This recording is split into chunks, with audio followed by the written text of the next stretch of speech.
Good evening. Welcome to Lander University and to a panel on journalism and South Carolina public life.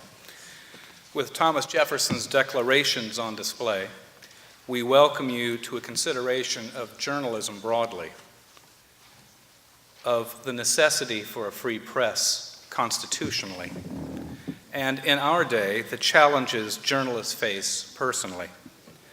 Tonight's panel is part of Lander's year-long project, Achieving the Promise, Democracy and the Informed Citizen. And tonight's panel is at the very heart of this effort. The project Achieving the Promise would not have been possible without the generous support of SC Humanities, whose mission is to enrich the cultural and intellectual lives of all South Carolinians. And we're pleased to have Alice Taylor Colbert here tonight, who serves on the board of SC Humanities. Alice, could you stand up, please?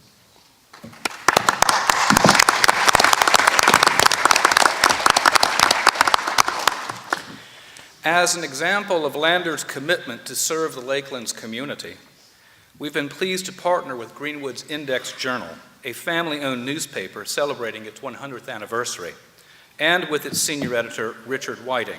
Richard, would you stand up, please?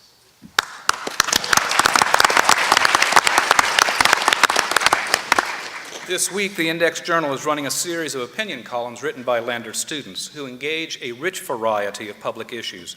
I hope you'll have the chance to read them. And my guess is that Richard would also like me to say, and after reading them, if you would like to subscribe to the Index Journal, he would be very pleased with that as well. Now, before I introduce the panel, two housekeeping notes. First, after the program, please conclude the evaluation form that you received when you entered. It looks like this.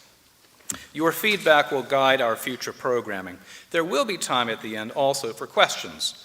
At that time, please proceed to the microphones that you see right in front of you, or perhaps right behind you if you're in the front section. While all are welcome to address the panel, we would like for Lander students to have priority. So if you're an eager faculty or staff member or an eager member of our community, please do allow the students first crack at playing Stump the Panel. In the program that you received, you'll see much more information about our outstanding panelists. Allow me to introduce them briefly.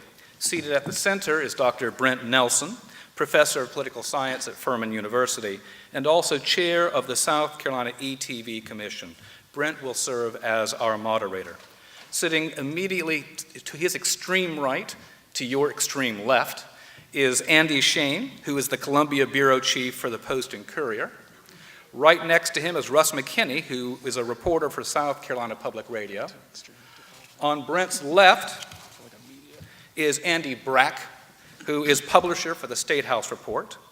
And next to him is Shauna Adcox, the Assistant Columbia Bureau Chief of the Post and Courier. And finally, Gavin Jackson, host of This Week in South Carolina and South Carolina Lead.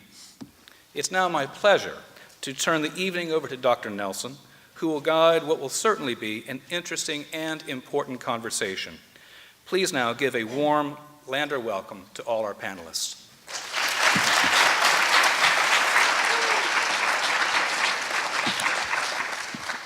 Thank you very much, Dr. Woodowitz. It really is a pleasure and a privilege to be here. We are eagerly awaiting our discussion here, but also the conversation we're going to have with you all. So you'll listen to us for a little while, and then we'll let you ask the questions that are on your minds. An informed citizenry is one of the bedrocks of Western democracy. And journalism, newspapers, broadcast, any form of conveying information is essential to an informed citizenry. We know that journalism is changing in our world, and it is affecting our politics. It's affecting the way we govern, it's affecting the way we vote. Our votes might even be manipulated from overseas. We don't know, or we know a little bit about that, but those are really big issues that affect the quality of our democracy because they affect the quality of our citizenry and what they know. So we're going to explore those topics this evening. We're going to talk about the journalistic process, what's been changing in the industry, what it feels like from a journalist's perspective, in how things are changing and how their jobs are changing, and then what kinds of feedback they're getting from the citizenry. So these are really important questions, and we hope to explore as many of them as we can in the time that we have. There will be some things left over, and that's where you come in. You can ask those questions. So without further ado, let me start in this first round of questions. I'm just going to ask each of the panelists to address a topic that I think is relevant to their area, just to get you thinking about what their career has been like and what they see. And then we'll go into a second round where we will have a lot more topics to cover, and we'll bounce around a little bit more and try to get some conversation going up here, and then we'll go to the Q&A. So I'm going to start over here on my right with Russ and Andy, and along with my gray hair, we can see that these guys have been around for a little while. We've all been around for a little while, but I just want to ask the two of you, and you can do, maybe we'll start with Russ and then go to Andy. How has journalism changed over the course of your careers in broadcast and then in print? Well, in broadcast, it really hasn't changed much, other than nobody's listening and watching anymore. Obviously, the audience drop off for radio and television over the last 30, 40 years when it comes to disseminating news is really dramatic. There are a lot of reasons for that. It was primarily driven, I think, by technology.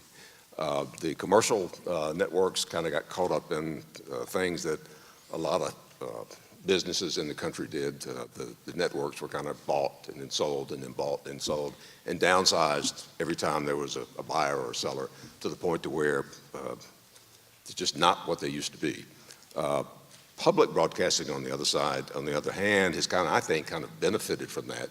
It continues to thrive. NPR, the network that South Carolina Public Radio is involved with, its audience is still growing. I guess it's the only broadcast network with a growing audience. Not exactly sure what to attribute that to. And I'm not. Pledge drives. Well, it's you. The pledge drives, yeah.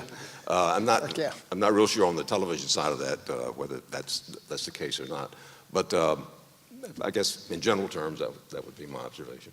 So it's the ownership structure. It's the way in which these stations are run and owned. Yeah. I think that's what set it in motion. Okay. And as everybody downsized and everybody looked at the bottom line, CBS was considered the kind of the gold standard of broadcast news back in the 50s, 60s, and 70s, and they basically have no foreign presence anymore. They have 2 or 3 reporters that are their international correspondents. I was watching the other night from a piece from Caracas, Venezuela, with all the trouble that's going on down there, and the reporter had come in from London. They fly in, they get briefed for 2 hours, and suddenly they're on TV explaining what's going on in Venezuela. In the old days, CBS had crews stationed in Buenos Aires. They had, big presence in Miami. They could be down there in a number of hours. So it's really hurt the quality. That type of cutback over the years has just really, really dramatically hurt the quality, in my opinion, of broadcast journalism. Just listening to Russ makes me want to listen to the radio. That is the greatest radio voice in South Carolina. Well, we're in the middle of a pledge drive right now. Pass the mic on to Andy. 1-800. Okay. And if you do listen to ETV or public radio, it is your duty to give money so they don't interrupt your favorite programs, which I appreciate they haven't done quite yet. The biggest change for me is in my right hand. You may have seen me tapping away. I was just trying to tweet that I'm here. I needed to figure out what the Twitter handle was for Lander, what the Twitter handle was for a couple of my colleagues over here, just to make sure I had the right Russ McKinney and not, some guy, who's, trying to sell me timeshares in Boca. So, but in all seriousness, it's this. I can pretty much report a story and take photos and video and all the rest of it on this. I can dictate a story through text. I can take photos, I can take video, I can upload it onto our YouTube, which then can get hooked on into our digital feed. as easily as that, and that's the biggest change. I was joking to say that I was the last year at Northwestern that they used typewriters. Who would have thought as quickly as I've left Northwestern in 30 years, we've gone from typewriters again to being able to basically do all the things I need to do with a device, pretty much the size of a pretty large candy bar. And actually, that would be a nice size candy bar, wouldn't it? That's the biggest change. And again, the idea that, I get asked a lot, when are we going to end the print product? When are we going to stop killing trees and, putting fumes in the air from our trucks, delivering it? And I can't tell you when that's going to be. It's obviously we're on the tail end of that, but I think the important thing is in the future, we all have brand names, we all have names in our community, whether it's the Index Journal, whether it's the Post and Courier, whether it's the State, whether it's the New York Times or the Washington Post, that means something. And again, if we're all just getting getting the news digitally on our phones, our iPads, our laptops, or whatever else we're going to have in the future, that's just the way it's going to be. And again, we're going to be still doing the same things that we did 30 years ago when I was banging it out on a typewriter. So Andy, how many times over 30 years have you been afraid you were going to lose your job? Several, and this is where I get to brag about the place I work for. I worked for a corporate, a newspaper chain that was owned corporately. It was publicly traded. We worried about the daily stock price. We worried especially about the quarterly reports. And after the recession, as the economy went down and advertising went down, we saw cuts. At this corporately owned chain I worked for, I watched some good friends lose their jobs, and I became fearful. What I did to make myself indispensable, hopefully, was again, I learned how to do a lot of things. I always say I don't do anything really, really well, but I know how to do a lot of things pretty good. And so I felt indispensable in that way.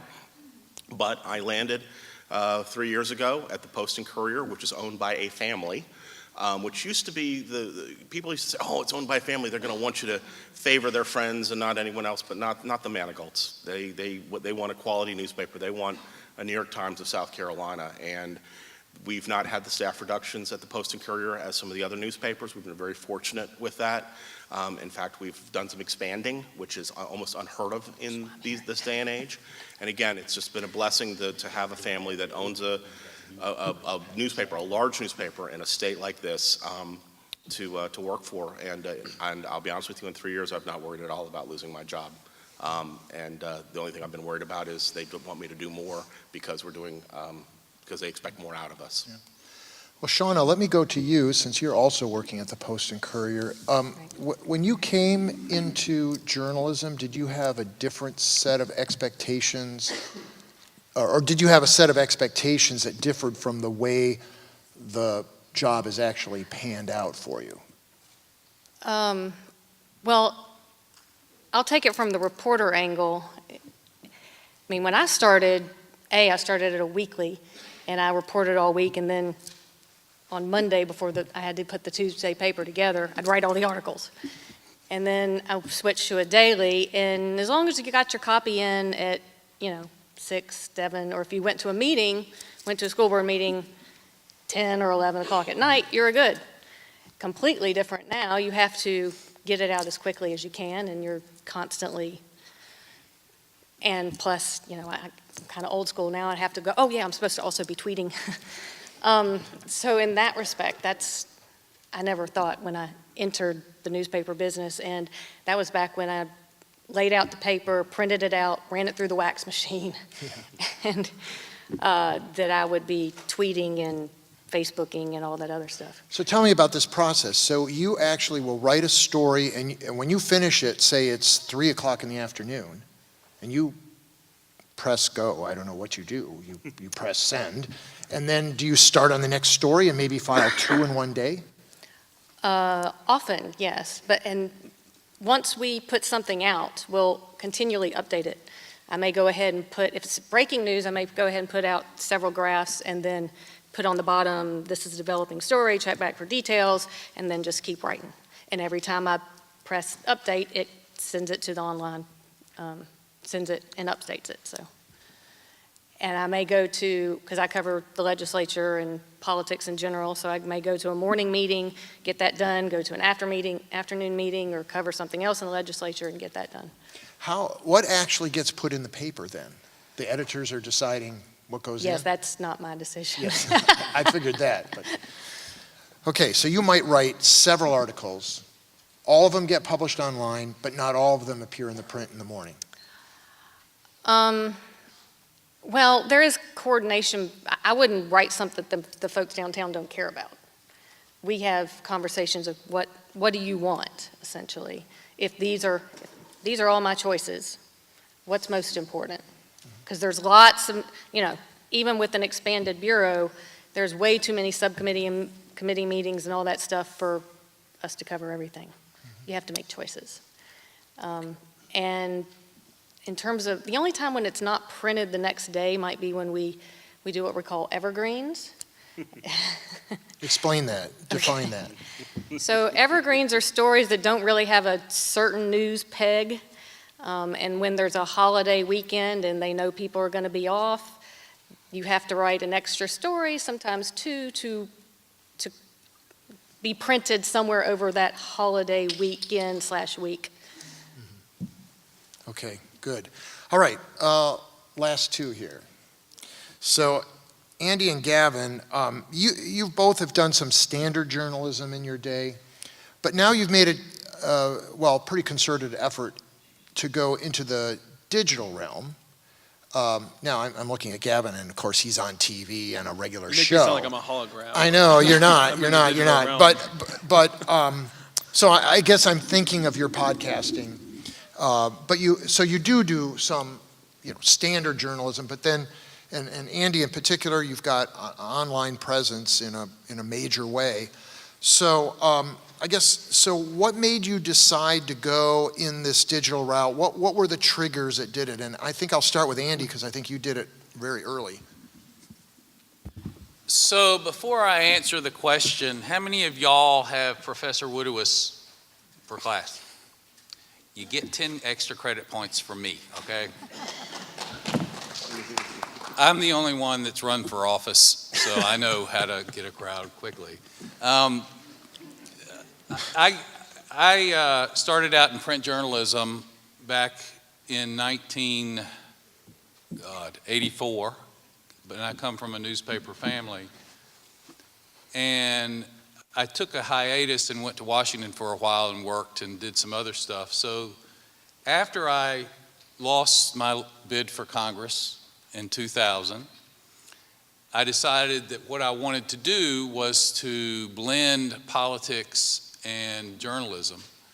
And so the easy answer to your question is that the internet's free for me as well as the people that use it.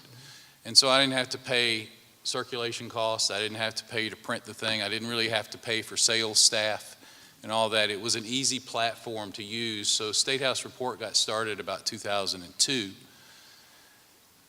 But it got started to what is becoming more of the trend in newspapers today, that newspapers are providing the day-to-day stuff, big stuff that's happening. You're not seeing as much little, small town coverage, but newspapers are, especially on the Saturday, Sunday cycle, they're doing more magazine-like stories. In other words, more in-depth stories, more packages, more thoughtful pieces. And so I saw this as an opportunity back in 2002 to not do the day-to-day coverage. I've always thought that the daily newspapers and the broadcasters do a pretty good job of telling you what just happened. What doesn't happen is that there's not a lot of people that are telling you what's going to happen. And so we've seen our opportunity as providing you kind of a magazine-type coverage of what is expected to happen next week or the week after, to try to make the reader sensitive so that when these guys do their reporting, you'll understand it better. And so we offer news and opinion and have done that for the last several years, but You know, the two reasons I did it is, number one, I didn't want to work for anybody because I saw all the corporate crap that was going on, and it just pissed me off. And number two, so, you know, you work for yourself. And then number two, the internet was the solution for being able to publish. I mean, that's the biggest technological thing is it certainly the phone gives everybody the chance to take their pictures and tweet and do all this other stuff. But everybody's a publisher now, and that's what the internet's done, and that's what newspapers are still trying to figure out, although they're doing a much better job. So, you know, that's the biggest challenge to me right now is trying to remain relevant as we're all publishers. So just getting into digital journalism, I mean, Yeah. I would still say I do standard journalism too with the weekly This Week in South Carolina television show on Friday nights, 7:30 p.m. on ETV, and Sundays at 11:30. But the podcast, I mean, really wouldn't be there if it wasn't for these guys, you know, the Post and Courier, the State, the newspapers that do cover the day-to-day that Andy's talking about, because we rely on them to kind of drive the news and drive the conversation. And then we talk about the big news of the week, and we talk with the reporters that cover those stories for the people that are not maybe following them every day, because I know it is hard to keep up with the news every day. It's hard to know what's going on in the country, the world, let alone at the State House, and a lot of people don't know what goes on at the State House. So we created the South Carolina Lead, the podcast, last January to kind of fill that void for people that aren't aware of what goes on in state politics. Maybe you hear everything going on in D.C., but you don't know what's going on in Columbia, which is where it's really impacting you. So we created that podcast, The Lead, and it's been a great year. We've had about 43 episodes so far, and it's just relying on filling that digital void, because we do know that so many people do listen to podcasts and they do get their news on social media, and so it's a matter of kind of going to where that audience is. And podcasts have increased from, I got some numbers here, from 44%. In 2018, there were 44% of people were listening to podcasts. Back in 2008, only 11% of people were listening to podcasts. So you have a 33% jump in a decade for this one medium that, to be honest, I wasn't even paying attention to last January. So, but since then, it's been a very interesting feedback. We've been hearing from so many people who just haven't been involved in, you know, the day-to-day news, and they listen to podcasts because they're driving, they're getting ready for work, they want to know what's going on. We provide that to them without having to, you know, maybe read between the lines in some of the newspaper stories or just keep up with the news itself. So the short answer is your boss told you you're starting a podcast. They actually didn't tell me. Actually, that was something that we recognized. Andy Shane at the end there was part of this too. We kind of realized that there was a void for podcasts, and it was only a matter of time until someone scooped it up. I know the Post and Courier was interested in doing podcasts, but it takes a lot. Like, it's not just me getting on the microphone and talking, though people can do that and people do that, but it's a matter of making a quality podcast that people are going to listen to. Because like Andy said, yeah, we can do everything on our phones. You guys have that advantage. We never had that, at least when I was in college for the most part. So you can do all this yourself. It's a matter of quality, and that's what separates us from, no offense to the rest of you, but like anyone else out there, like, you know, doing it yourself, and that's where people come to. That's why they rely on us, and that's how we still kind of remain relevant, I guess.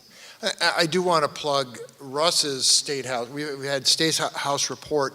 Russ does a State House Week program on the radio at 6:45 in the morning, when I'm sure all of you are up, but also at 7:45, I think, on Fridays. So that's another way you can get your State House news. Okay, well, thank you all. That was really good. I have a million questions going on in my mind, but this is a time when I want to get these folks talking back and forth. And I think actually this next question is one that will gin up some conversation. And I'm going to direct it at Andy Shane and Shauna to begin with, because they're from print journalism, and in particular from the Post and Courier. What I have noticed in the recent past is that the Post and Courier has been extremely successful recently in doing some long-form investigative journalism. So you won a Pulitzer Prize for domestic violence series. Now we've got this series on education in the state that has actual, real legislators listening and taking note and even filing bills now to try to address some of these issues. Whether they'll actually solve the issues, that's another question, but the Post and Courier did this, and then in Greenville this week, we started this thing on forfeitures, where law enforcement officers can confiscate money or things from people's cars when they stop them, and they're accumulating a lot of wealth for their departments, and the Greenville News has investigated that. So one of the things that we think about, one of the tropes, I guess, out there is that investigative journalism is dead at the state level or at the local level, but you all are doing it. So Andy might have helped explain some of that, but why don't Shauna and Andy take that question first, and then let's see what other people on the panel might have to say about that development. You want to go first? Or? You go. Okay, I'll go. Well, first of all, Shauna was part of that series. And real quick, I just want to say real quick, here in Greenwood, I talked about earlier about family-owned newspapers. The Index Journal is family-owned is family-owned by the Burns family. So one of the things, again, you're lucky here in Greenwood is you have a newspaper that, again, is not going along with the winds of Wall Street. So I was remiss in mentioning that earlier. That said, long-form journalism is what people want. I mean, again, Andy talked about how Twitter, anyone can be a journalist, and also you're getting your news. I mean, you're getting the headlines about the big trade in baseball, about the latest news on the wall, about, what's happening, here on the Lander campus, if that's what you're following. But the idea is that what you're not getting is that more in-depth, more contextual story about why is this happening? How did this happen? How are we going to fix it? And so that's what we're trying to provide, as part of our philosophy at the Post and Courier, is not just give you that sort of top of headline news, but give you the why, the how, the where, the when, what the heck happened here, and who's going to fix this thing, and who's responsible for it going wrong. And so when we did a 5-day series on, the issues with public education in South Carolina, I'm sure a number of you are products of the education system in South Carolina, and could probably share plenty of stories about inadequacies at your school in either your curriculum or in facilities, or in the idea that maybe you had a lot of teacher turnover. We set out to examine that. For how many years have we said South Carolina schools have been struggling? Well, we spent months investigating that and looking at it and then writing it. And as we speak right now in the House of Representatives, there is a subcommittee meeting a room filled with teachers and parents who are talking to House members about a bill that they've put up to try to fix education off of what we did in that series, to bring to attention something that is really right in front of our faces. And so a lot of what we try to do is to come at things with a watchdog angle. Why is this? How is this? Not just, today, in Southern Charm, this is what happened. We still do some of that, but we try to emphasize the other as well. And that's I think our role. And again, what also gets us subscribers, people who want to pay online to do that. Someone has to pay for my kid, to go bowling and the other things that she demands out of me. And so, we need customers, we need advertisers. And the way we get them is not, sensational stuff. What we get them is with quality journalism that they won't get anywhere else. And I think that's what we were trying to do. And as I said, Shauna had a great experience, I think, in working on that project. Well, and I add, my comments before about going to this or that subcommittee meeting, I came to the Post and Courier about a year and a half ago from the Associated Press, where it was more 130-word snippets, 600-word snippets, get it out there. I do appreciate the Post and Courier wanting more of the analysis that you were talking about, because frankly, that's more what people want to read. And so I'm allowed, I'm allowed more freedom, and frankly, it's taken me a little bit to get comfortable with that. But it's also sort of freeing. Until that series, I had never in my life written an 80-inch story. It was a little weird. To give you some context, that's about 2,500 words. Yeah. I mean, like I said, at the Associated Press, you weren't allowed to write any more than 600. So anyway, but when it's quality stuff and when people are interested in it, they'll read it. So. Let me jump in and ask Andy something. You have written recently that one of the big changes in at least print journalism is that there are no more editorial writers, and that's a gap. And why is that? So Why do you see that? it's across, somebody mentioned a minute ago, across the industry, we've had corporate America interested in the bottom line and cutting staff. That's reporters, that's ad staff, that's editors. If any of y'all have read the state newspaper, if you compare it now to how it was 20 years ago, there were 2 or 3 editorial writers 2 or 3 years, or a few years ago. Now there's none. In the Charleston paper, which is family owned, the Charleston paper had 3 25 years ago when I worked there, and they've got 3 now. Here in Greenwood, it's family owned, and it has local editorials. What you see if you go through, and what that does is it makes your community more robust. I came here 20 years ago when I worked for a politician, Senator Hollings, and I didn't have a buzz about Greenville. I came back here in December, and y'all got it together. I mean, I can feel a difference in this city. And I think part of that is that the soul of your community and the soul of communities like Charleston and like Orangeburg, they have local editorial writers who are writing about local and state issues. When I grew up, my dad had a newspaper, and he had a weekly in South Georgia. And his rule was 3 editorials in every issue, 1 local, 1 state, 1 national, every single time. And the reason that you want to have that robust opinion is that you want to have people sometimes spit up their coffee in the morning and say, I can't believe they said that. But when they do that, they're thinking. And you want somebody, just as the editorial writer takes a particular opinion, they're trying to get you, they're trying to persuade you, or they're trying to get you to think about that opinion. And in a lot of ways, if you get to the point where you are waking up by more than the caffeine, then you're starting to think about the things that connect your community and make it great. I've often said that the heart of a community is a library, and the soul of the community is the newspaper, because it sparks those kinds of discussions. And I think y'all ought to be proud of what you got here, but it's just sad as everything. I mean, when I started as a State House reporter back in 1990, there were 2 times as many reporters as there are now.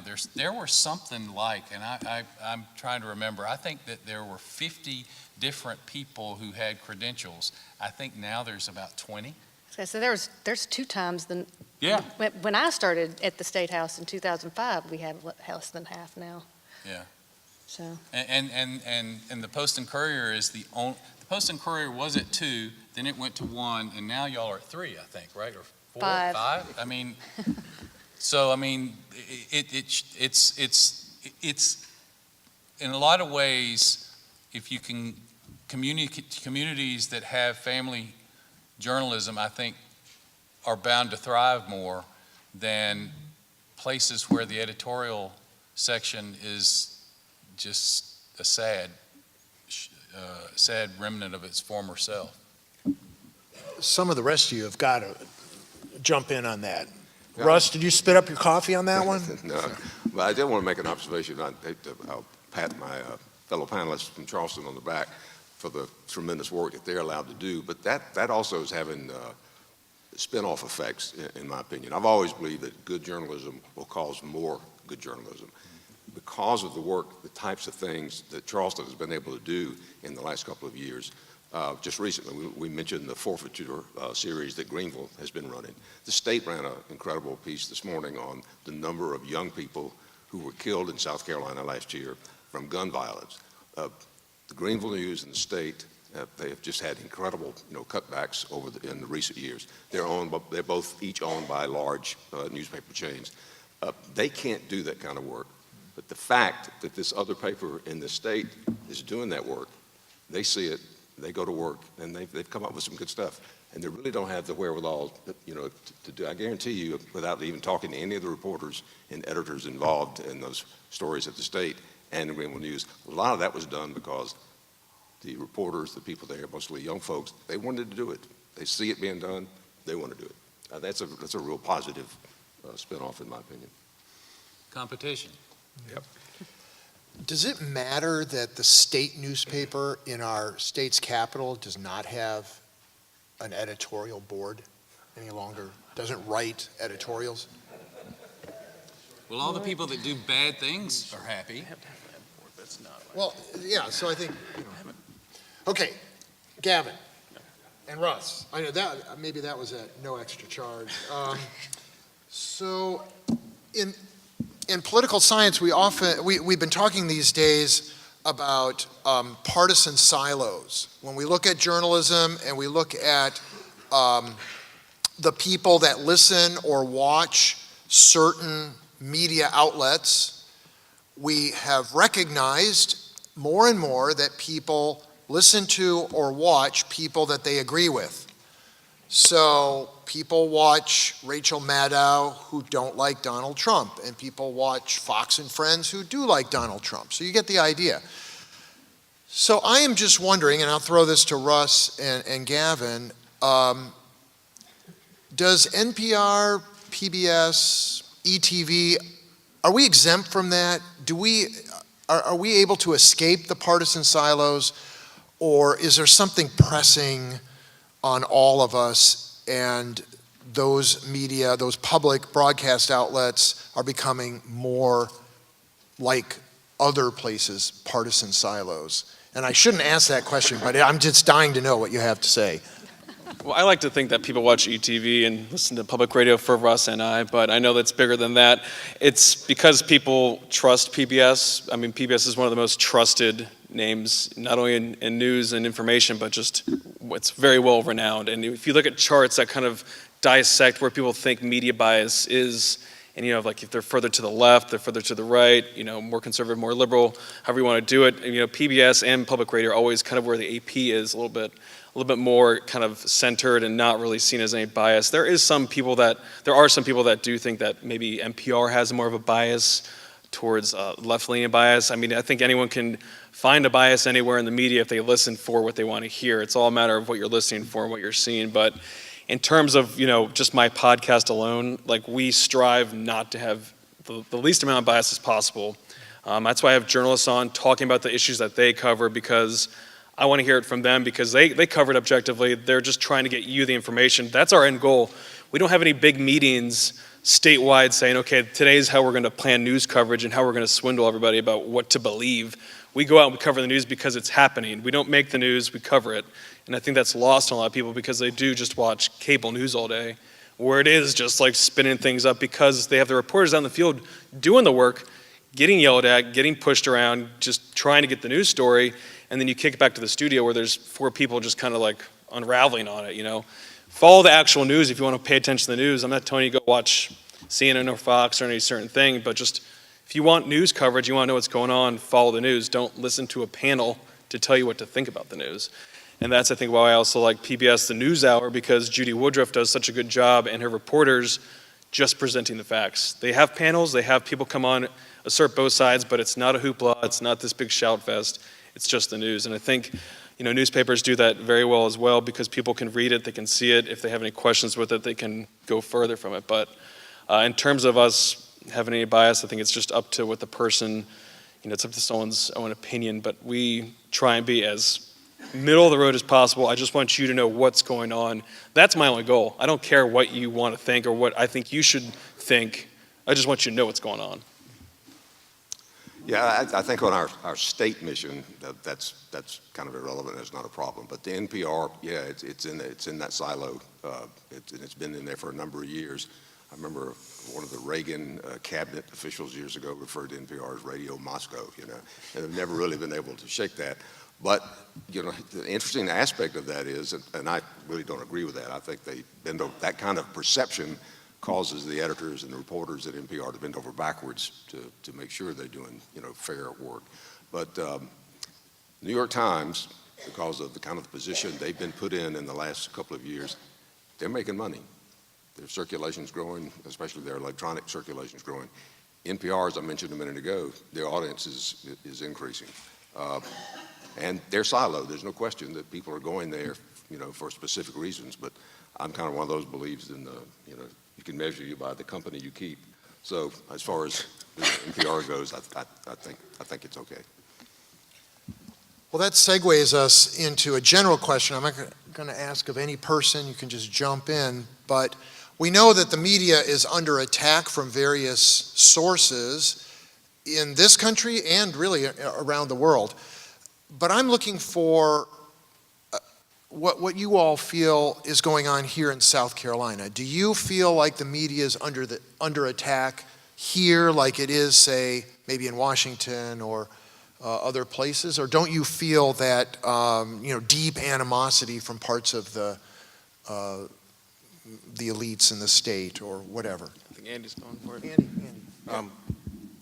What's interesting in getting back to that, like the connectivity that we have with social media, is that I can't tell you how many people who are clearly not from South Carolina comment on stories or on tweets or on other things that are going on out there. So I don't really know if it's you or if it's some dude from Denver who just happens to be looking for a certain Twitter handle, that I might use. And also, obviously, the other thing is we are covering some national figures who are here from South Carolina, Nikki Haley, Mick Mulvaney, among others. So again, you tend to get a wider audience. It used to be when we were first writing stories, Richard, when you were doing things, that you would get things from the community. You would maybe get something maybe from the next town or the next town over. Now, as I said, I can hear from somebody half a world away and what they think of what I'm doing, even if it has really nothing to do with them. That said, and let me really just speak, I think, for the reaction I get, I think, from South Carolina that I know is from South Carolina, I would say we're not quite under that attack that you see from the national media. I mean, again, there is some spillover of that. If they don't, we have a Republican governor, we have a Republican state house, we of course have a majority Republican congressional delegation, and there's some people who perceive if you make a criticism of those folks, well, you're part of the liberal media, the mainstream media, fake news, and again, it's a little bit of that bleed over of what's happening nationally. But that said, I think if you do your job, you're accurate, you're fair, you're careful with your language. One of the things, real quick, we talked a little bit about editorials. One of the things I always tell people is there's two things I'm not responsible for: the person who delivers your newspaper or the person who wrote that editorial. In my job, I'm not responsible for those things. I have those 2 pages in the Post and Courier. I have no idea what's going to come on them. Sometimes people write letters to the editor that are criticizing my stories, and I read them when you do. I don't get a heads up. So, there's that line that we have between casting opinion and, basically straight reporting, and that's where, obviously I'm in the straight reporting lane. I think, Andy, you write a weekly column for yours. It's pretty clearly set out that this is, Andy, this is my opinion, this is my column. That's awesome. And then that's the liberty of having a publication like yours. But that said, just because I said the governor did something that people are criticizing him for, people like to shoot the messenger. Well, I'm not the one who said this. It was the Democrats who said that they didn't like his idea. And just because I've reported on it doesn't mean I'm biased. It means that was the news. Again, if I get something wrong, I get a fact wrong, I'm going to correct it. I'm going to apologize. I'm going to say, whoops, you meant to say neither when you meant neither. You're right. That's a good point. I mean, and sometimes it happens, and sometimes in the speed of doing things, we make mistakes, and that happens. But that said, I think we're fortunate that for the most part, without the exception of, somebody, story specifically about them, we don't get that general fake news at us locally. But as I said, if I do a national figure, gosh darn it, I'll get something. Something that I think that we all on the panel benefit from is that, who was it that said that we're too big for something but too small for an insane asylum? I mean, Pettigrew. South Carolina is only Pettigrew? Yeah. South Carolina is only 5 million people, and that's 1.5 million more than when I started in journalism here 25 years ago. But the people, there's still 170 members of the State House.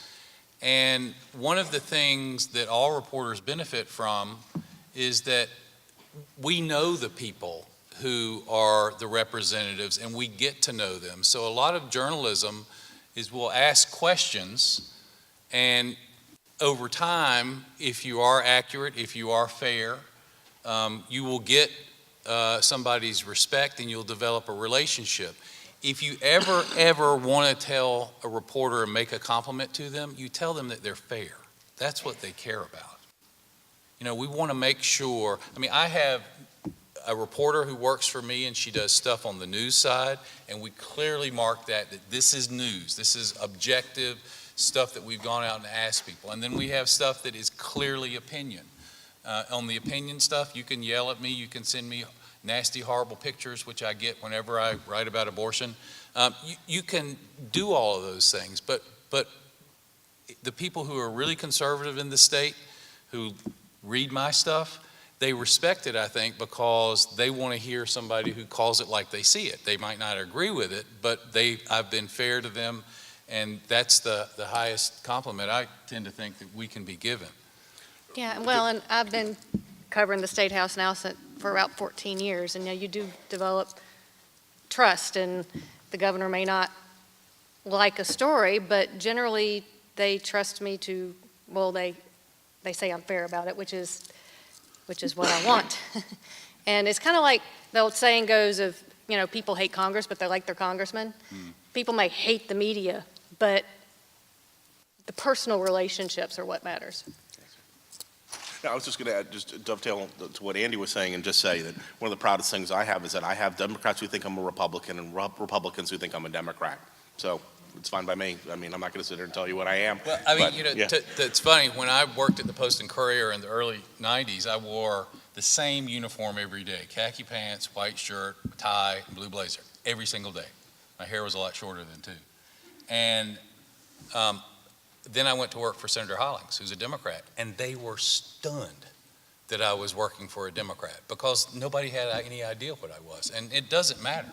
In your news coverage, the reporter's political opinion in news doesn't matter.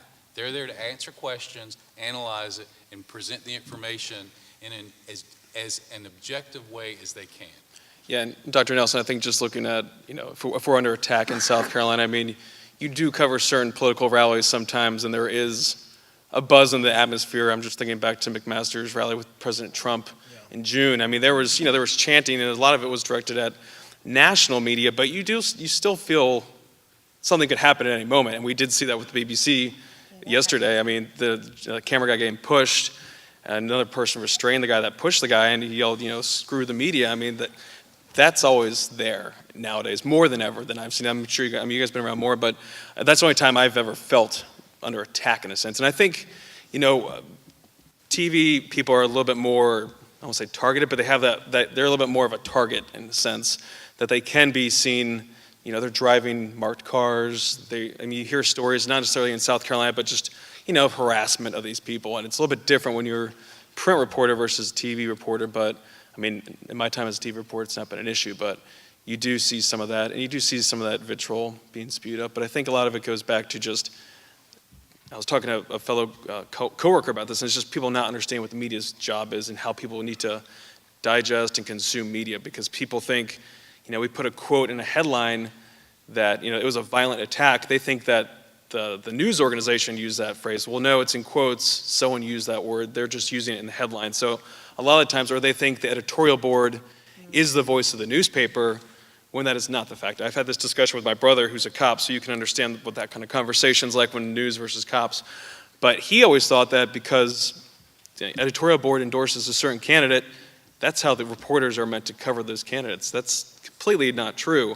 But if, depending on where you get news from, and depending how, you know, literate you are with the news and consumption, that can easily become something that people think is the truth, and it's plain and simple not. Like Andy said, there's like a firewall between editorial boards and the newspaper.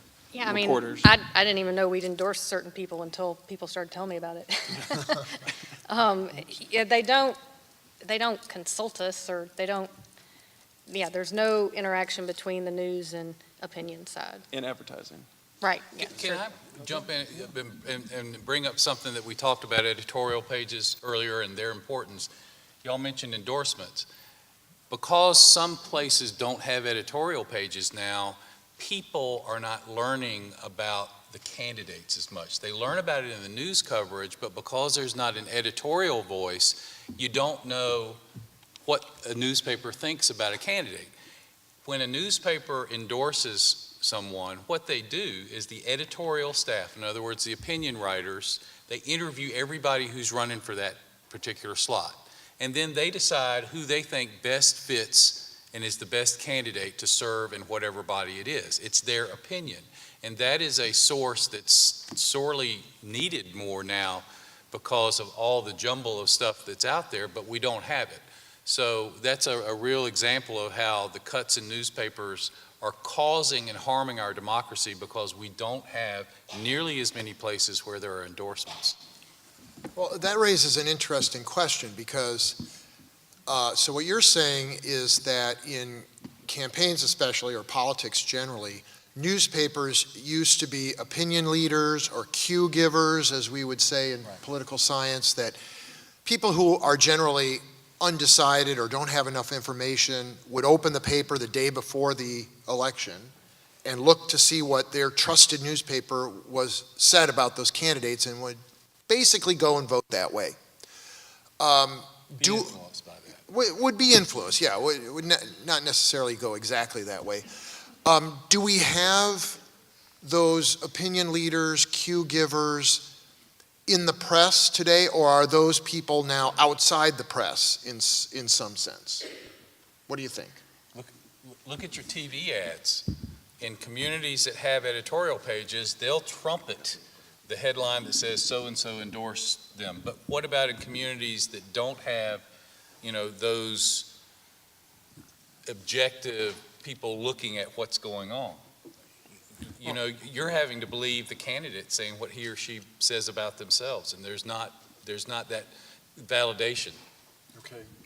I'd say, I agree with you, and that's on the editorial side, but I would say, even if we didn't do endorsements with the Post and Courier, we didn't, we just, maybe one of the papers that don't. One of the things I feel like we do in our election coverage is give you information on the candidates, their stances, how are they, if what they're saying today match what they did yesterday. We're vetting them without opinion. If somebody says they're pro-gun control, yet 5 years ago they were the NRA's darling, we're going to explain, 5 years ago you were the NRA's darling, and now you want to control bump stocks. Help me out here. That's not opinion, that's just a fact. And I'm doing my due diligence in asking that source, please explain, as you're running for office. And I think those are just legitimate questions. So I hope in that way that newspapers that maybe don't have an editorial voice in that sense can do those kinds of things and as you say, give people that information, those cues, to decide for themselves. Now, as I said, I'm not going to sit here and say, vote for this person or not, but I'm going to certainly sit here and say this person has told some half-truths, and you can decide what you want on that. So the media used to be trusted as an institution that could sift through lots of information and then provide some kind of guidance to the electorate. And that isn't happening as much, perhaps. And so why do you think the news media has lost that role, that function in American democracy? Well, looking at newspapers, again, I worked at newspapers, for 10 plus years in college and then up through and worked at the Morning News in Florence for 4 years, the Post and Courier for a year. And, just looking back at the Florence Morning News, this is what it is. You don't have the people. They're not paying people to do it. They're cutting back. They're trying to do more with less, and you're losing those people that go to those city council meetings, that do cover school board, that do follow the candidates in those certain elections that do matter to people at the local level. It's not all Washington again. It's people at the local level spending your tax dollars, making those decisions that you need to know the most about, and sometimes that falls through the cracks because there's just not enough manpower there to cover it, and unfortunately maybe not enough people are paying attention to it until all of a sudden school falls down or something big happens, and then they say, why did this happen? Well, because we're not funding it because X, Y, and Z is happening. Well, and also, unfortunately, 24-hour cable news, they, as you mentioned, certain channels are on different specters of the political span, and people tend to get their news more from TV than newspapers these days, and it tends to be slanted one way or the other. And a lot of people, when they think of the media, they think of, the talking heads on the TV. And a lot of those are not reporters, they're commentators, but people don't know the difference. They think Bill O'Reilly is a reporter, and that's just not the case. Well, so you're actually saying, I'm wrong. The press is giving these cues. It is sorting through the information, but it's doing so in a partisan way, and those news media outlets are actually labeled in partisan ways. I think the loudest voices, unfortunately, are getting the most attention, and they're not necessarily the most credible when it comes to facts. Their opinion, and it's not fact. Unfortunately, they drown out the people that are doing the hard reporting, and then it comes down to people. You're getting discredited left and right on several levels of government these days, and it's a matter of who do you believe and trying to dispel what's truth. But reporters, again, they're out there doing one job and one job only, and that's to inform the public about what's going on. And if you don't want to believe that, well, then I don't know what to tell you about fact. Okay, last question before we open it up. And this also gets to journalism as an institution. So journalism can perform this function of sorting information and providing guidance in one way or another to the electorate. But the other function of the fourth estate, the newspapers, was always to check the governors, check our political leaders. So we've heard about cuts in staff and cuts at the State House and all that. Can the press in South Carolina hold political leaders accountable today like they did before? And if not, what can we do about it? Or if so, show me. You want to take that, Bureau Chief? Yeah. Columbia, again, we're lucky at our paper. As Andy kind of helped point out, we've gone from 1 to 5. And obviously, Gavin, you were there as we were starting to expand, and Shauna is part of that expansion. So we're lucky. But for the other papers, I would say it's a struggle, in part just because, again, they're shrinking.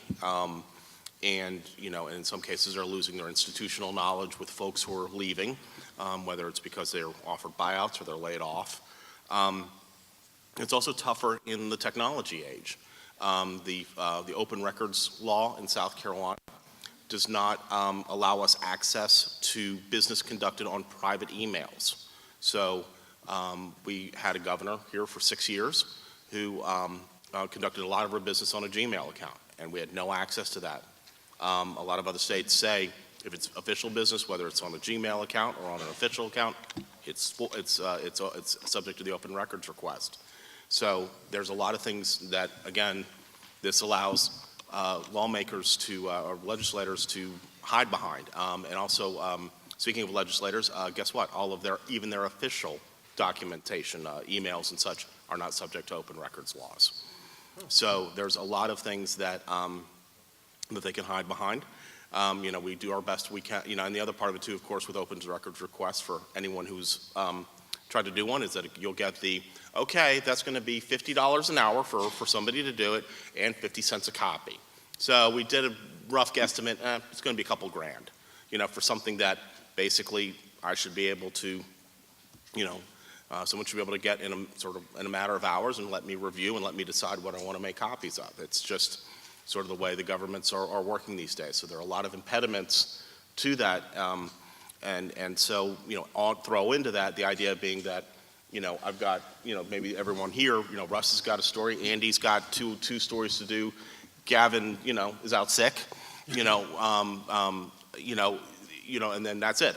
That's all I've got, in my newsroom is folks who are doing that because we got to fill the paper.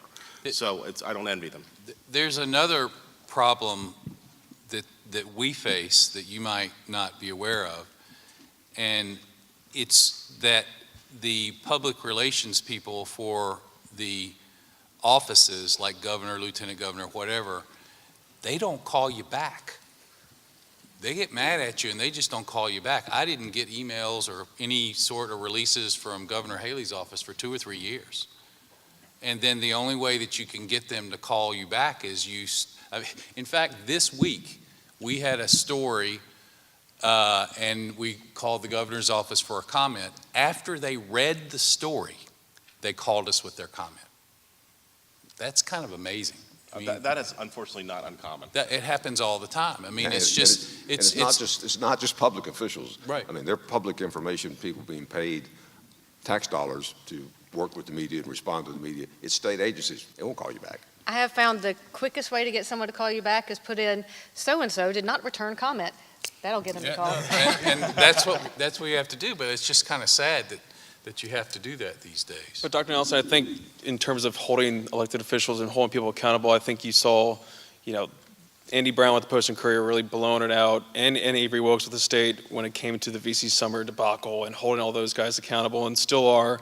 And you can go back to, Governor Mark Sanford, taking his hike on the Appalachian Trail. Journalists broke that story. Gina Smith broke that story, and that became a huge story. And then you look at the State House corruption probe that unfortunately, was really big when it first started happening with Bobby Harrell getting, indicted and resigning for using his private plane, billing it for personal use.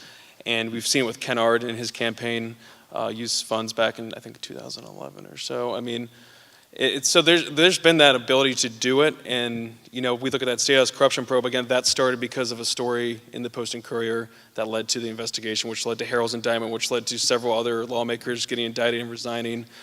Unfortunately, it doesn't seem like it made much of a difference when it comes down to lawmakers making changes for themselves, because they do police themselves, they do pass their own ethics laws, and there were a slate of laws that need to be passed in the opinion of a lot of people, and as a result of these corruption probes. But it's a matter of actually getting it done, and if the public isn't calling for the blood or calling for any mass movements like they are with education now, it's easy for things like ethics to kind of fall by the wayside. Yeah, so good point.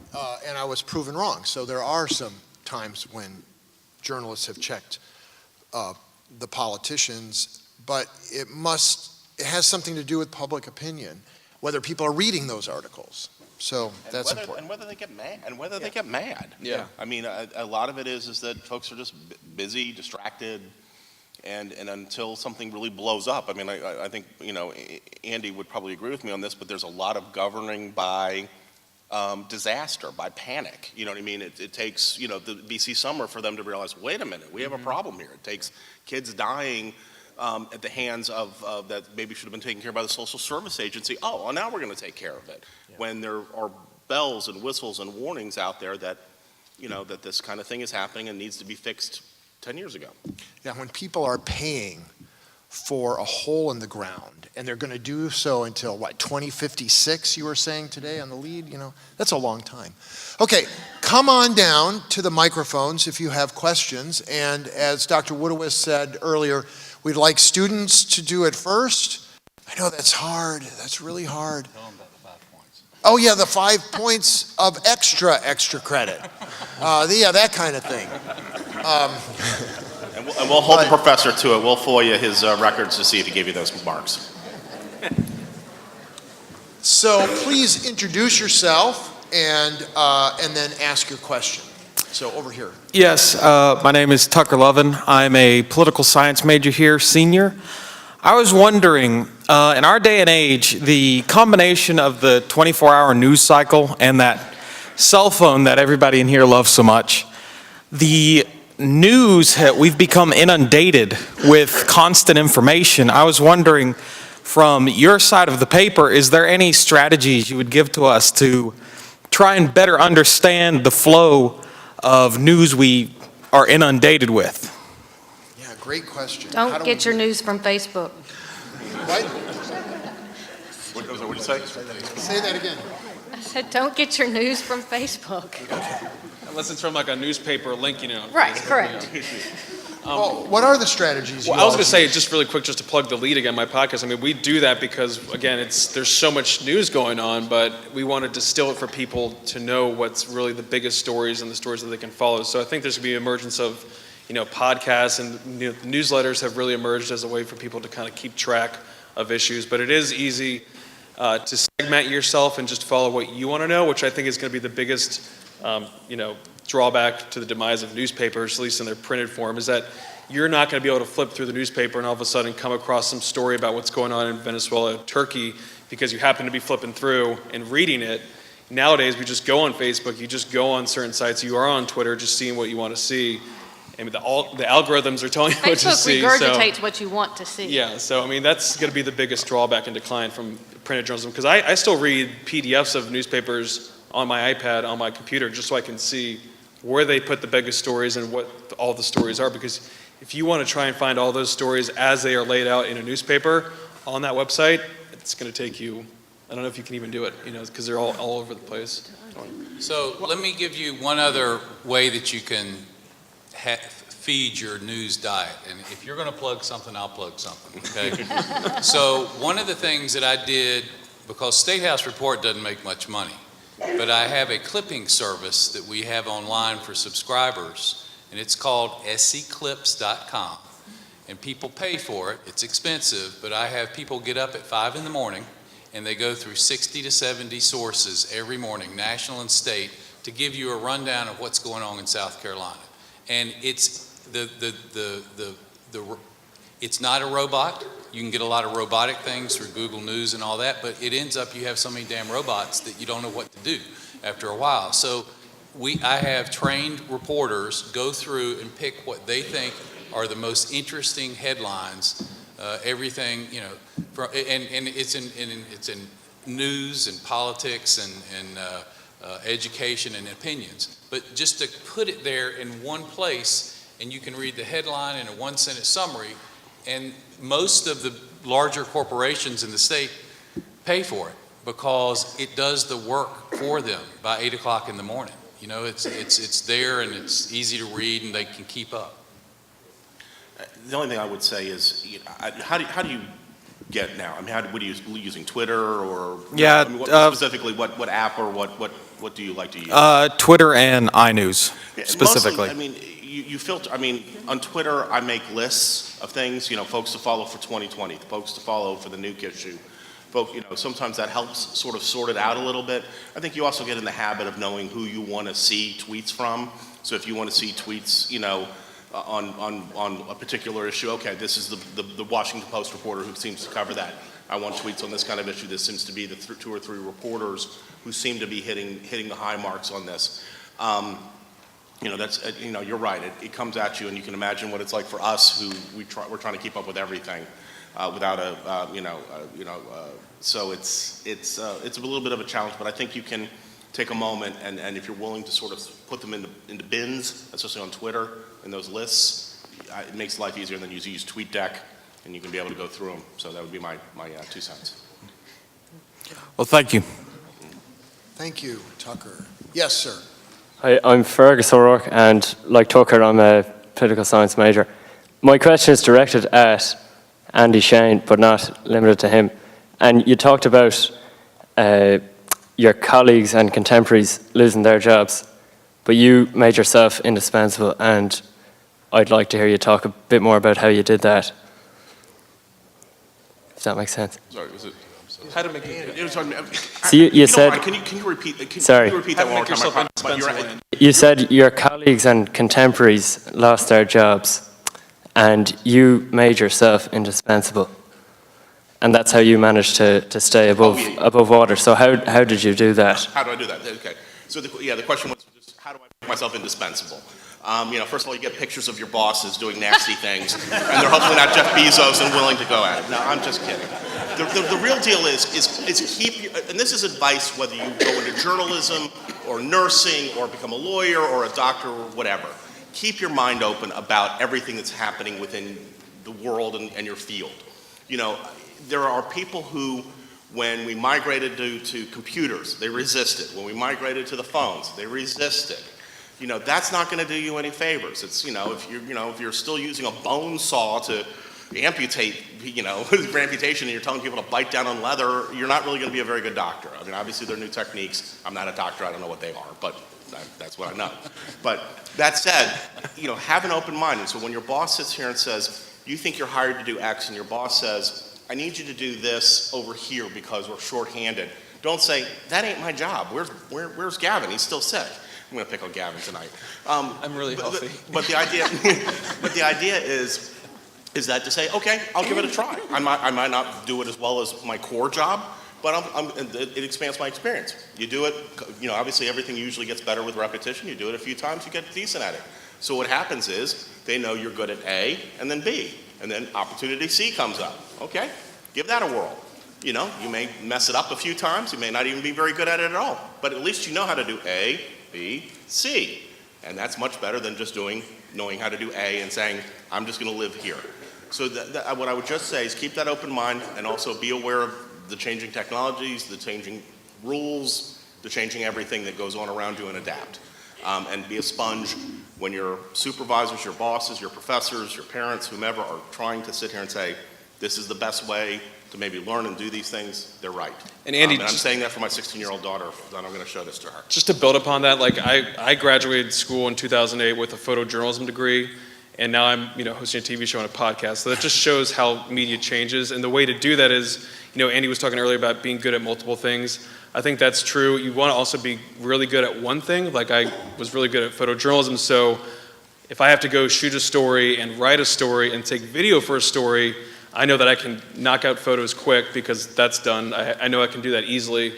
Then you can get video, and then you can write your story, sometimes based on the video and the interviews you do. So it's a matter of multitasking, which we know technically doesn't work, but it's going to work in the media industry. But it's a matter of kind of using all the skills available to you and having the ability to do that. Because when I got to the morning news in Florence, they said, hey, we know you're a photojournalist, but guess what? You're doing 3 things today. And you have to do them all very well because your name is on that story. And if it looks like crap or it reads like crap, no one's going to want to keep reading your stuff. So it's a matter of going back to wanting to get that respect too. So when you can do all that stuff and do it well, that's the trick. So I would say figure out what you'd like to do the best and then make sure that's solid and then improve everything else and bring it up from there. And especially writing, my God. What they said is right, but the extra thing that you can do is all of us have done something called an enterprise story, which means something that we really think's cool. And if you can come up and think outside your little beat or what you do of something that's cool. One time, and this, Lord knows how long this ago, this was 1990 or so, I was covering the police in Charleston. And I noticed that a lot of public officials had state government cell phones. So I FOI'd all of their records. And I took a month looking through the records, and I found out that the agriculture secretary from the state spent 90 minutes on the phone with his wife every night as he went home. Well, that cost a whole bunch of money. And so we just kind of said, here's how people are using this new technology, and it created a little bit of change, one story, kind of cool. But it's enterprise, think outside your area a little bit, and people will say, well, hey, that's a pretty smart fella, maybe we ought to have him do something else. I'm not a journalist, but let me put a plug in for useless college courses.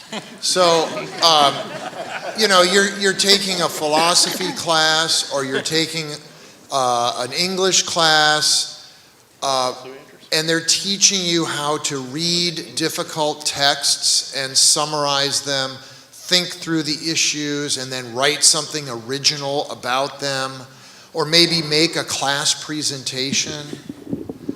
That's information management, and it is really important in our world today. So if you can learn those skills of reading, of communication, in written and oral form, you can be that lifelong adapter. And then, of course, specialize in something, get good at something, but have a broad mind, a supple mind, an adaptable mind. And yes, sir, your question. Hello. I'm Adam Thrasher. Sorry. I'm a sophomore, junior-ish mass communication student. I'm here for Stevenson's class. And I'd like to know, this is for Mr. Andy Brock, mostly, having a lot of editorials in a newspaper and in a news publication in general, wouldn't you think that a lot of editorials would pollute the non-bias, the non-partisan I tell you what, idea excuse me. of. Sorry, yes. if you could move over to the other microphone. This one is not working for us. So, no, you don't have to lift it up. If you don't mind Just going to the other. move I'm just over having there. a hard time understanding through that That one. one's very echoey for some reason. Yeah, go down. Awesome. Thank you. Thank you for being accommodating. Just like outside. Yeah, I don't think I adjusted the other one right. Anyway. So, having a lot of editorial pieces, a lot of editorial content in a news, yes, in a news publication, in a newspaper, in your site. So you want to know how I write editorial pieces or pick subjects? Please let me complete my question.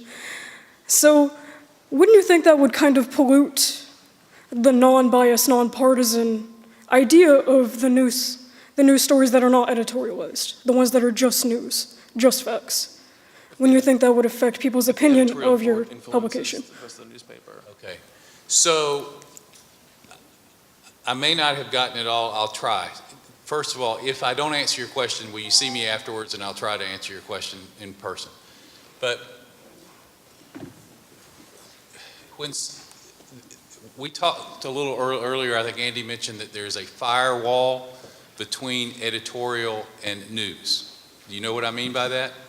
So they don't have any idea what the editorial side's doing. And the news side keeps up because they go to the meetings. I mean, the editorial side keeps up with the news because they go to the meetings to find out what they're working on. But they don't influence each other. I've got a publication that's only 2 people. So it's a little bit tougher. So that's why we make it really clear that this is editorial or opinion and this is news. And because people, you need to tell people what, if you're coming from a perspective. The news shouldn't come from a perspective. They just should relate some facts and issues. When you're writing an editorial, did you want to know about how you do that some too? What I was wondering is whether you think that would affect the public's opinion of your newspaper and of the news within your newspaper when they see the perspectives of some of your reporters. If the editorial board affects the public's opinion. So Yes. I don't think a lot of people understand that firewall exists. And for example, I got an email recently taking me over the coals for something that I wrote about McMaster that was actually, I had nothing to do with, that they actually provided a link to what they were talking about. It was an editorial. And I was like, I have nothing to do with this. But the editorial board used a picture that I'd taken, so they saw the caption and assumed that I'd written it. But does the public sometimes misunderstand the difference? Yes, absolutely. But that we can't really do anything about that except for to tell all you guys and continually say there is no connection. Let me open it up to everybody now who wants to speak. So community, professors, and all of that. Just to explain, we have a hard time hearing because of some echoes here, but I think Gavin hears it better. He has this special power. It's the ailment Gavin has. I've been talking Yeah, or maybe it's just age. You're also the youngest on the panel. Yeah, that has something to do with it. So, yes, sir, please. I'm introduce wired yourself. for sound, so it's not a problem. Oh, that's better. Andy, fellow Wildcat. I spent my time at Northwestern studying radio and television broadcasting. My roommate was journalism. So I go back a long way in my radio time of reading what you all produce and giving that out to the public on a very nonplussed base at the time. I've lived through, and as some of us have, lived through the time of the Inquirer coming about, and our news slowly over the years coming to a point where all of it seems to be part of the Inquirer. We are now in an era of sensationalism. We're in a time of numbers. 5 million people are in the way of a storm. 22 people died that, so we're into numbers. We're into sound bits. Twitter. He gets his news from Twitter. X number of words. Where are we going in journalism in order to educate and bring the masses and the people around to fully understanding who and what we are and what's happening. It's a great Thank you. It's a great question. First of all, go UNU. Next, this is tough because, again, we both have gray hair, and we both come, and a few of us have gray hair up here, and a lot of you don't out there. I mean, I can't speak for the reading habits that you, especially the students, have had growing up. You know, I grew up around, a table with the Philadelphia Inquirer, in Philadelphia, as a staple, and the Bulletin. We had an afternoon paper. I actually that's how I got my start in journalism, was delivering it. So it's tough. What we need, I think, to do is to find different ways to reach younger audiences. Minimally Adequate was an awesome series, but I highly doubt that a lot of people managed to get through all 5 parts of it, and read every single word. I think people, if you're interested, you're in it, but it's not really something that was casual. So do we do a version of it that's really a 2-minute read? Say, here's the highlights. I mean, just because that's the way the world is. But we're still educating, we're still providing knowledge, but we're putting it in a way that maybe folks who are a generation behind me are more adept at reading it and absorbing it. Whereas I sometimes, when I read these sort of what I call chits and bits, I sometimes want a little bit more.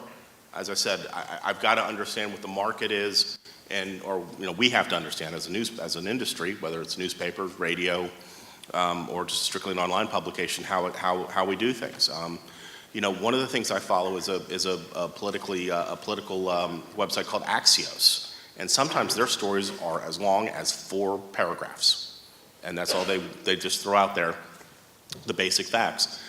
I sometimes want to know more. Sometimes I'm perfectly happy with 4 paragraphs. It's just the way it is today. But that said, one of the good things about Twitter, Facebook, Instagram, anything, is that I do think information is more readily available. You don't have to wait for that newspaper to hit your doorstep or wait for the 6 o'clock news. And so there's almost no excuse for you not to know that class is canceled today because of snow, or that we have a new governor, or that, Ford has recalled your car. You should be engaged in that way, and, try to make the best decisions you can. But I think, as I said, it's up to us to reach that audience, and I think that's going to be our be honest with you, our next challenge in the next generation is to do that. Okay, we have one last question. Yeah, they're both as bad, sorry. Last question. My name is Richard Kazmarek. I am a political science major here at Lander, and I'm a senior. So my question is kind of open to everybody. So many times you see where news outlets are under fire for not using political correct terms in their, whether it be editorials or just general news broadcasts. And I was curious, to all of you, how does that affect the way you do your job and how you present all of your information to the public? And, like I said, it's how you write your papers and things along those lines. It's one of those things that you have to have in your mind constantly as you work, because you always got to be thinking about those kinds of things. In South Carolina Public Radio, we're fortunate we get, and that's something that everybody, all news organizations, regardless of what type of news organization, focuses on. We get things from NPR about weekly saying, careful about this is the wrong way to go, this is the thing, this is the way most people are going. So that type of thing is thought about an awful lot at the high levels of news organizations. It's important. Well, thanks to the panelists and Dr. Woodowis.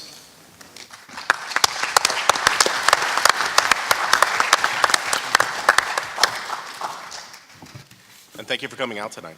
Appreciate it. Before we thank our panel officially and conclude our time together, now is the time to take a moment and please complete the evaluation sheet that you've been given. This feedback is very important for our future programming. And Lander students, be sure to drop off your evaluation in order to get your fall's credit for the event tonight. I want to thank everyone who's been involved this evening. I want to thank Mr. Eddie Shaw and the tech crew with special events. If I could have your attention for just a minute, please. Thank you. I want to thank Ms. Donna Knight, the administrative assistant for the College of Behavioral and Social Sciences, all the student workers, especially Hannah Leister, who designed both the PowerPoint and the evening's program. Information about future Achieving the Promise events can be found on the back of your bulletin. But we have a special postscript for this evening's program. Gavin Jackson and Russ McKinney will be returning to Greenwood on Tuesday, February the 21st, for a live broadcast of their Pints and Politics radio program beginning at 6 p.m. Thursday the 21st. Thursday? Yeah, I think I heard Tuesday. It's Thursday the 21st. That infallible hearing was wrong. In fact, I did say Thursday, February the 21st, this time.